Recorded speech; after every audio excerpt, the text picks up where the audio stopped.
Hey everyone, welcome to my presentation. My name is JJ Leon. I'm a registered dietitian nutritionist and a student at University of Colorado, Colorado Springs, and I currently am in my master's program for sports nutrition. So today I'm bringing you some information on, as you can see by my title slide, Nutrition to Reach the Finish Line, information for cross-country athletes. So let's begin.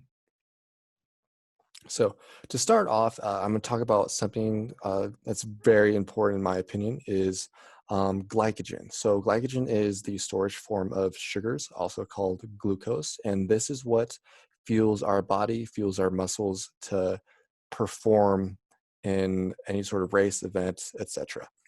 So as you can see on my right, or see on the right side of your slide, that the glycogen in your body can get depleted with exercise. So these are just kind of some very arbitrary numbers, just kind of examples of what may look like and what would happen if you are on a specific type of diet and you're trying to, replenish those glycogen stores. So if you're on like a kind of like a low carb diet, you'll probably use up a lot of your glycogen stores during exercise, but then when you are trying to replenish them, it's really not going to happen. And then, compared to your average diet, you're going to do better, but with a higher carbohydrate diet, you're going to do even better than what you would normally would do. So like, what does this mean? So carbs, carbs, carbs, guys. I'm sure you've been told many times that carbs are important. This is the reason why, is because you need to replenish those glycogen stores in order to perform repeatedly. So for like a whole week, you need a carb load from Monday all the way to Sunday, just so you could actually have enough stores for your exercise. So what is a carbohydrate? I know some people may not know, some people may have a lot of knowledge about this, but whole grains, legumes, fruits, fruit juices, veggies, cereals, milk products, refined sugars, sports drinks, like Gatorade, things like that. So you may be asking, like, how many carbohydrates am I going to need? It kind of depends on how much exercise you're doing. So like, let's say you're just kind of doing a very simple workout. Well, you may only need about 2 grams per pound of carbohydrates. I mean, it's not a whole lot. If you're doing an extremely hard day where you're working out maybe like 3-4 hours a day, maybe you're going to need 6 grams per pound of carbohydrates. So you're going to need a lot more. So how do I get these amounts? Well, there's a couple different ways you could do it. Clearly, carbohydrates is going to be your best bet. Any sort of these sources are going to be a form of carbohydrate. So of course, like 1 cup of oatmeal, roughly 30 grams. 1 cup of beans, 45 grams of carbohydrates. So it just kind of depends on what your mood is, what you're going to do before the race, and kind of seeing like what you're going to do like in between practices and things like that. So here's just kind of an example of what like a moderate workout day would kind of look like for someone between 110, 155 pounds. Again, depending on your weight, you may need more, may need less, things like that. So, so for breakfast, like 1 cup of shredded wheat, you're going to get 44 grams of carbohydrates, which is awesome. And then like another big tip is usually you're going to want um, more fibrous foods like on your lighter days and not so much on your like very extreme days, because that may mess up the GI system. And like for a lot of people, I know a lot of runners, especially college runners, may enjoy Chipotle. So I did make kind of an example of what a good sized dinner for a moderate workout day would look like. And it's on that right side. So as I was saying before, so like these type of carbohydrates, are carbohydrates that will be easier digested and don't have a lot of fiber in them. So like things like white bread, white pancakes, uh, honey stinger chews, fruits, fruit juices, white rice, and compared to like these other foods, such as, whole grain pastas, whole grain breads, you know, very complex oats, beans, these are going to have a lot of fiber in them. And, like the previous couple slides I showed you, like they had a lot of carbohydrates in them. So the thing is that when we are practicing, or like if we're like, hey, like I learned all this information, one thing you want to do is to make sure you kind of train your body to, get used to those amounts, because it may be too much for you initially and you could get a lot of like GI upset. You could have diarrhea, upset stomach, you could be burping. So it's important to not just jump in on all this all at once, but to kind of like work your way into it, or try to train your body on the off season. All right, so um, as you guys kind of saw, like I didn't have any sort of vegetables on there. Generally, your veggies such as like carrots, beets, potatoes, sweet potatoes, things like that, they're gonna have a lot more carbohydrates in them. But one thing to like note is that like a single serving of vegetables, such as like broccoli, cauliflower, things like that, they do have some carbohydrates in them and a little bit of protein. So this is like a good thing to kind of like include in your diet. So make sure you're eating these veggies because they also contain antioxidants to help you with recovery.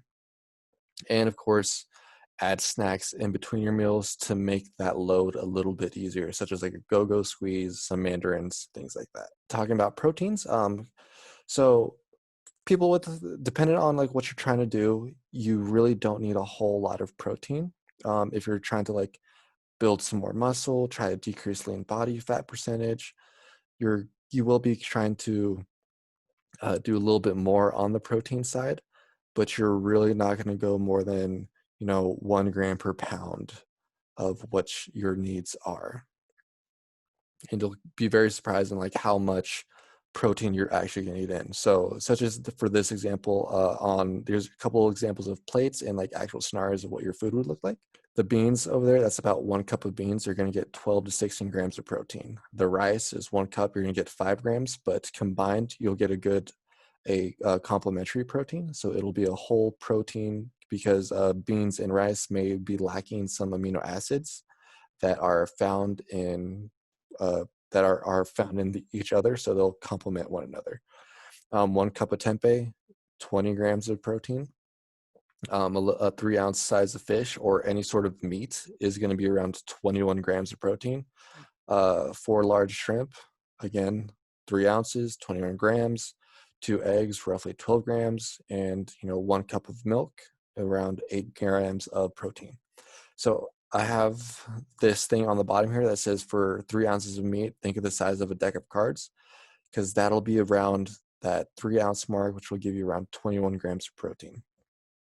So with this, you don't really want to go um, over like 30 grams of protein, because your body won't be able to digest it, and it'll just be oxidized and you won't be really using it. Your body will do roughly 20 to 30 grams of protein during that time. So like how the heck do I calculate all this? Well, one example is here are some examples of it. So, for 120-pound female, you could do it per meal or per day. If you do it per day, just divide that amount by 3, and you'll kind of get the same per meal percentage. As you can see by like for this heavier male athlete, with the per meal side, it wasn't enough. So you can, try to include some proteins, a little bit more protein in your breakfast, lunch, or dinner, or through some snacks as suggested here. So your total protein, split it into thirds: 1/3 breakfast, 1/3 lunch, 1/3 dinner. And if, try not to go over 30 grams, because your body won't be able to digest all of it. And if you need to, try to eat some protein in between your meals. All right, so now to start to talk about fat and calories. So with fat, it's still a very important thing that we need in our bodies, because it's a good source of calories. It'll help us to make sure that we're getting enough calories in the day so that we don't get into a calorie deficit, especially when we're running multiple miles a day, having um, multiple runs in a day. So it's very important to still have some fat and some fat in our diet. So there's a couple ways you calculate it. So you calculate it by either calculating out your total calories that you need and then multiplying it by the 20 to 30% to get one way, or you can calculate out your calories by this on the second line, that zero point 0.4 to 1.0 grams per pound. So with calories, so some people, for the lowest amount that we can need about for you guys, for runners, is roughly 45 calories per kilogram of fat-free mass. But here's the trick: it may not actually be enough for you guys. Depending on what stage of activity you're doing, how often you're doing it, you may actually need a lot more. So this is just the very, very low point of it. And, to calculate it out, you're going to have to know how, like what your percent body fat is to help do it. So I know that would be a little difficult if you just don't know it, but it could be a very rough estimate for you.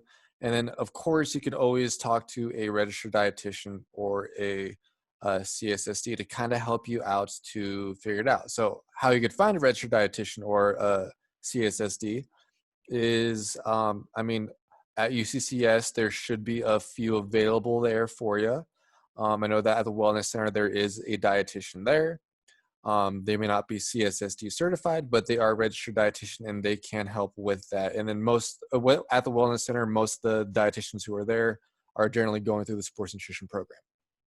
And then, of course, you could always try to find out online. There's a couple websites you go to try to find a CSSD near you. Now, here's just a calculation. As you can see, for fats, this is a 165-pound athlete. They can have needs of anywhere from 65 to 165 grams of fat a day. So again, it's dependent on your activity level, dependent on like what stage of training you're in.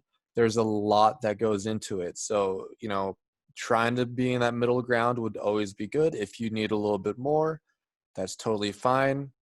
I wouldn't necessarily do the 65 grams or the low end every single day, but that is something, maybe okay for like if you're trying to lose like a little bit of weight, or if it's just like a very light day.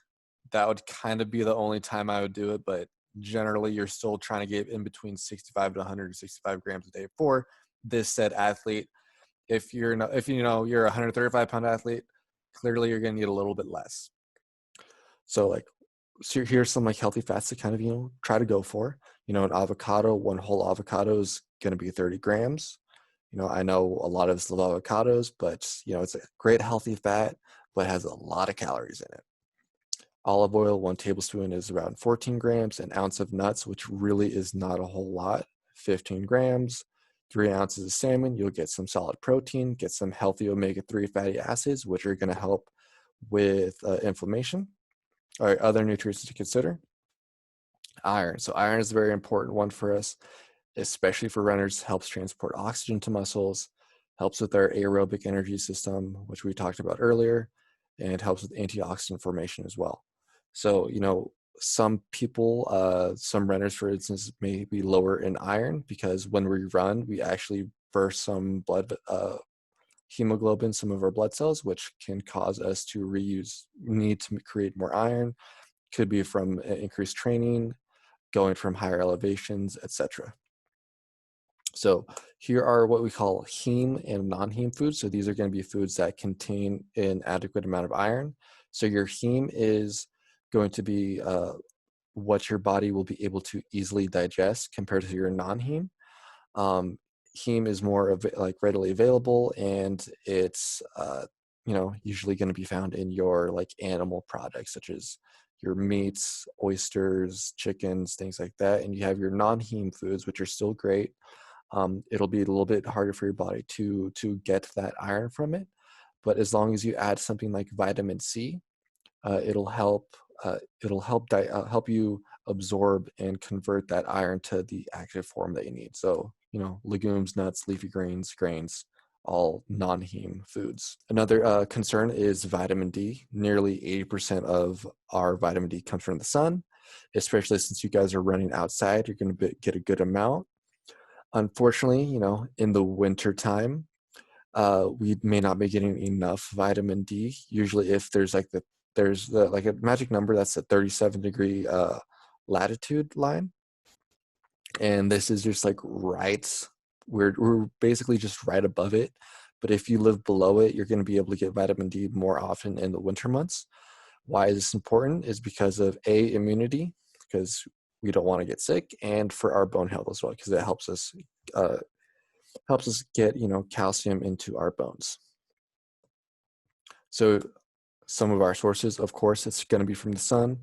We're going to have fortified dairy products such as like fish, or excuse me, fortified dairy products such as like milk and cheeses, and then of course fish has some, egg yolks has some, um, yogurts, plant-based beverages such as like almond milk, soy milk, certain mushrooms that are under UV light, that are grown under UV light, will contain it.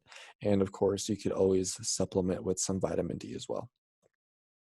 Okay, so to kind of bring that all together about like the fats, carbohydrates, protein, here are a couple of examples of what those days would look like, and like what your plate would look like as well.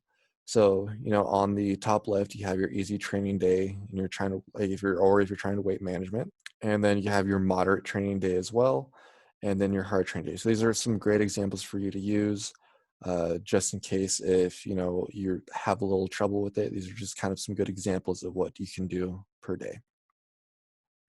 And then here is some vegetarian options as well. So these are they call the athlete's plate, and this is the vegetarian athlete's plate. So for those who are vegan vegetarians, these are some good examples for you guys as well. So preparing for your race or practice. So it's very important to make sure you're well hydrated. On your right side, there's kind of a picture of a urine color chart. So if you have like some light colored pee, that's great. If it's darker, not so great. So how to calculate it? I know these are like a bunch of numbers, and it's a little confusing. The easiest way that I could, form it for you guys is that whatever your weight is in pounds, just take off that last number. So like, let's say, for example, if you're 140 pounds, take off the 0. You'll need 14 fluid ounces of, some sort of beverage to help you, try to get hydrated. And this is 4 hours before your race. So like, let's say if your urine is still dark, you're going to need a little bit more. Just take that number and cut that one in half to get your what you will need for the next like hour before your race. And again, try to drink slowly. You don't want to try to overdo it. Okay, fueling before, your amount of carbohydrates. Here's kind of an example of what you may need. So try to aim to like 0.5 to 2 grams a pound or of carbohydrates before. So it's kind of like time dependent. So if you're like 4 hours before your event, you're going to need a lot more. So like there's an example of like what that day would, or that morning would look like 4 hours before. So like some pancakes, syrup, jam, fat-free chocolate milk, a banana, and like a smoothie with 2 cups juice, some spinach in there, some beetroot juice, and like another fruit, and then you'll get 92 grams. 2 hours before, you're going to need a little bit less. And then 1 hour before, you may just need that smoothie. So fueling during. I understand that, I understand your guys' race for cross country usually isn't going to last more than 1 to 2 hours. So you may not need as much carbohydrates, but if you're training and you're going for 1 or 2 hours, 30 grams in an hour of carbohydrates will be good enough to replenish what you need during that time. If you're going through a race, maybe just like a little like mouth rinse of some carbohydrates, of just like a Gatorade or something, and you can literally just spit it out, and then that'll help you help with your performance just a little bit. And on your right, there's an example of like what 30 grams or 15 grams would look like. So fluids during, generally like a 2% loss of fluid can have some negative effect on your performance. You could prevent the loss during training by calculating out how much loss you have. So like, let's say you are, 150 pounds and you lose 3 to 4 pounds. You're like, okay, I've lost 2%. So this way you can try to stop that amount. I mean, you don't need to stop it, just try to keep it above 2% or try to keep it below 2%. So as I said, weigh yourself before and after practice, and then divide the weight by your before weight and multiply it by 100 to get a percentage. So here's an example of a 165-pound athlete. They lost 5 pounds. They lost 3% overall. They should drink more fluids during their training. So again, this is very dependent on where you're kind of training at in the facility, temperature, humidity, type of training. All this will affect your fluid loss. So recovery nutrition. All right, so protein carbohydrates for recovery. So try to consume carbohydrate proteins within the first hour. Usually this will be kind of the best time for you to replenish. Try to get 20 to 30 grams of protein inside that time frame, as well as trying to get some carbohydrates. So one of the best kind of options, or one of the easiest options, I wouldn't say it's the best, but it's a really good choice, is chocolate milk. It'll have the kind of like that perfect ratio that you need for protein and carbohydrates. So fluids, make sure how your weight before and after each race or practice, and then because this will help you determine how much fluids you're going to need. So for every pound lost, usually you'll need to drink about 2.5 cups of water, or roughly around 500 milliliters. So if you ever have like one of those like natural geyser like half-liter bottles, like that's adequate enough for you. There's other ways you could get fluids in you, like watermelon. 1 cup is usually going to have half a cup of water. Your veggies as well. They have celery, cucumber, one medium cucumber if you want to eat a whole cucumber. I know it's a little crazy to do, but you'll get a cup of water from it. 2 stalks of celery, half a cup of water. Plus, you're going to get a bunch of nutrients from them as well, especially for replenish your electrolytes. So some signs of suboptimal fueling. So as I was talking about, those 45 calories per kilogram, if you're not getting adequate amounts, you may not be able to perform you won't be able to perform well, or you may not be able to recover correctly, and you're just going to go down in a spiral. That's why it's also important to like try to get those glycogen stores up as much as possible. So I know that the belief is like leaner is better. That's not always the case. Everyone's different. Everyone runs better at different body weights, at different body fat percentages. So find where you run best, and if you need some help, talk to someone about it. So because you don't really want to have any poor performance. In females, you may have some issues with menstruation, and that's not the best sign. Uh, it's a really big indicator of like the female athlete triad, as well as red S. You'll have reduced bone density, higher rates of stress fracture, and you just overall your performance won't be that great. And of course, higher risk of like getting sick and things like that. So like this chart, the more we exercise, the more calories we're going to need. So this is just kind of an arbitrary chart, but as you can see, the more activity we go, the higher calories that we're going to need. So that's also kind of important to say. Make sure you eat enough after practice, before you're going to practice, have snacks, things like that. And of course, if you ever want to learn more, or have questions, contact a registered dietitian, contact someone who has a CSST, because that's what we're here for. We're here to try to support you guys so you can perform at your peak. Here's a bunch of resources you guys can use.